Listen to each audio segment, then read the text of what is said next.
ayaa baa garabta waxaan ka hadlaynay laba su'aalood waxay u dhacayaan sida tan saddexda ay isaga yihiin ragga iyo riyo iyo waliba magaalada ugu horeysa Afrika oo diyaarad lagu duqeeyo marka waxaan noo sheegtaa adoo magaca ku bilaabay su'aalahaas abaa magacay waa Aamina Cabdiqaadir maxaa marka orgiga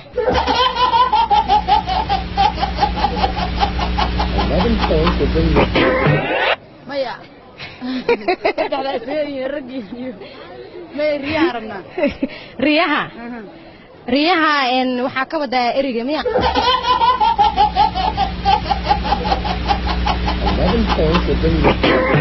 adiga eriga waxa garasada noo sheeg haye marka ii gabdhaha maxaa isku diray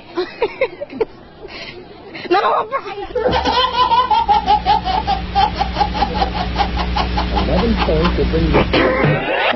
ragga iyo riyahan way iskaga giin garka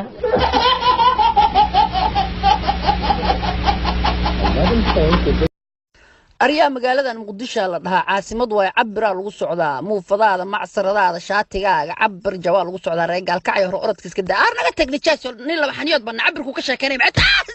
waa runtii ilaahay wallahi saaxib macaan waa runta cabir baa lagu socdaa dabadii baa 9 digrii kala walaacad way balbalaysaa la ilaaha illa allah saaxib macaan waa cabir baa lagu socdaa aryaa waa ku sheegay magaalo weyn waa meeshan gaalkacyo ma ee boo cabira lagu socdaa array duburkiga leexan dhafil daray waa balbalaysaa saaxib macaan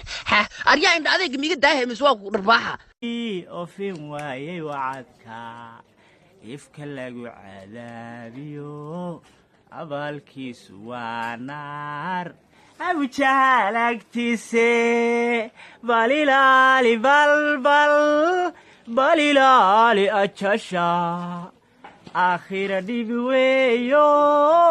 kamaayed baxayside